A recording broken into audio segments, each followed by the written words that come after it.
Hi, my name is Jesse Foote. I race in the Formula Drift Pro-Am series in Northern Alberta called Spec D. I drive a 2JZ swap 180SX and I drive for Rev Performance. And here we have the FISCH Racing CD009 to JZ adapter kit. This kit utilizes a tilt-in twin disc. It has a special flywheel for that. It can also be used as a single disc with their other flywheel. Any VQ clutch will work for that. So here we'll go into unboxing this. When you first open it, we got the flywheel, this will be the multi-disc flywheel. Okay, so it comes with OEM Nissan seal. We open it up, here we got a energy suspension transmission bushing. Everything's really nicely packed, which is the first thing I noticed. This here is the actual bell housing that's going to adapt the CD to JZ. And so the OEM internal slave is plastic and piece of junk. But on this, they actually utilize a tilt-in heavy-duty internal slave with very nice Goodrich stainless lines and stainless pass-throughs, so don't run any rubber grommets or bushings or any of that. It's got a aluminum inspection cover, which is really nice. So this is the multi-disc flywheel. It does look very small. It's only a 7 1/4 inch clutch, but overall really nice. Very nice machine work with all their products. Fish logo there. So we'll be utilizing the tilt-in twin disc. This is down here if you come look at the pressure plate. This here is a orange step style. Is really important that you need to use with their flywheels is step style. It's the ultra high flywheel, 2-plate. This one's good to 670 foot-pounds of torque. I talked to Tilton directly, and with my application, this is the best clutch for the power that I make. It's a cerametallic, so it's a ceramic clutch. It'll be less hard on the components, it takes a lot more heat, and it just won't wear as quick as, let's just say, a straight up metallic clutch. So let's get opening these. Like I said, Tilton 7 1/4 OT2. It's actually a very, very small clutch, but it's gonna be light and hold a lot of power. Cerametallic rigid discs. It's gonna be a little harder to drive than my last setup, just because it's a racing clutch, but these will hold all the power I need. So in here we got hardware for the transmission. We have instructions for the tilt and release bearing. These are the ARP flywheel bolts. So the thing with these is if you ever need new ones, these aren't the regular ARP bolts. They are cut down to size, so you have to order from them. Also comes with a pilot adapter with an OEM Nissan bushing pushed in. Comes with literally everything you need. So this is a cutting guide for your transmission, a plug to stop metal shavings from going into a vent. This is a cut guide for your input shaft. It comes with an OEM Nissan oil seal. Okay, so from here you got your cut guide, and you want to be on the shifter side of this second rib. So your face, first rib, second rib. So what you want to do is take this marker here. I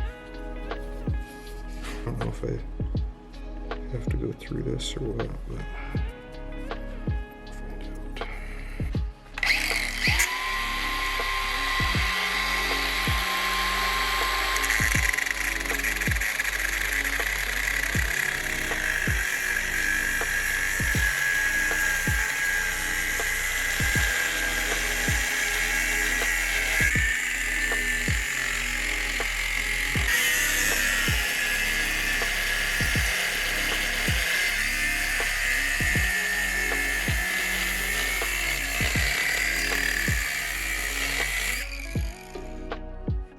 okay, well you missed that. It just popped off.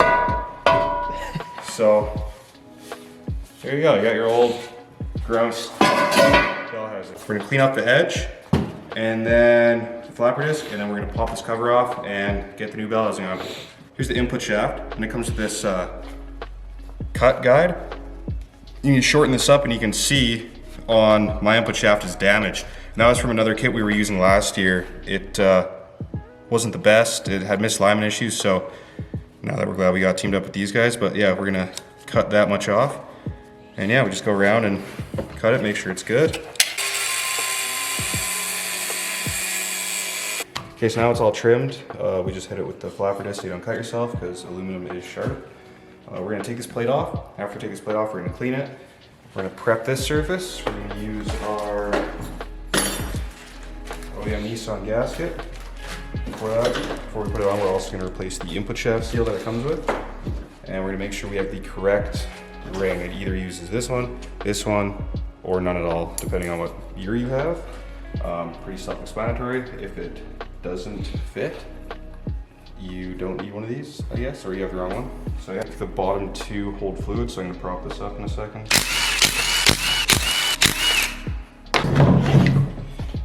That works. So now we got the bolts off, we take this cover off. There's tabs to pry it off, but that's what I need to do anyway. Doesn't need to pry it off. So this is the old cover. We will no longer be using this.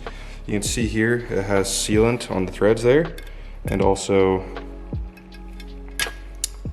around these ones hold fluid, the bottom four. So you need to silicone those in. Before we put the bell housing on, we gotta put this seal in. Yeah, make sure it's straight. And then I'm just gonna tap this in.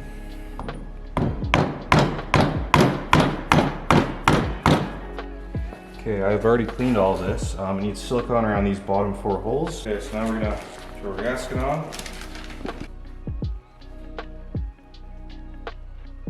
Over top of that there. So install that on there.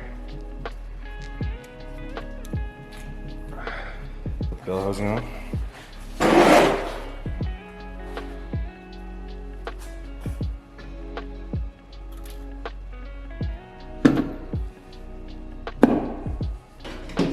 So now the bottom bolts that hold the brace silicone around, they had red Loctite on them, so reapply that.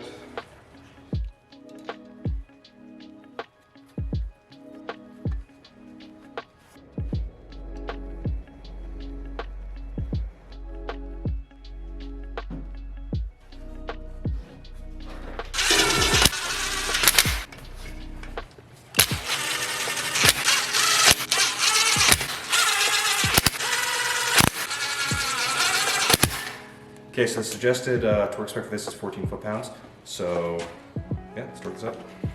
And that's the FISCH CD009 to JZ adapter kit install. It was pretty straightforward. So that's the FISCH Racing CD009 to JZ adapter kit install. Really looking forward to trying this out. Heard nothing but good things. Heard it's the best on the market, which by the looks of it, the quality of everything, it is true. So yeah, can't wait to go out there and test it out. Next video will be, what will the next video be? It'll probably be some carbon fiber S13 dash, but look forward to the tilt and clutch install, which should be once I get binge back. So thanks for watching, and you know, like, subscribe, all that stuff. I'll see you out there on track. What are you even talking about? I don't know. Why did we need to? Is he recording right now?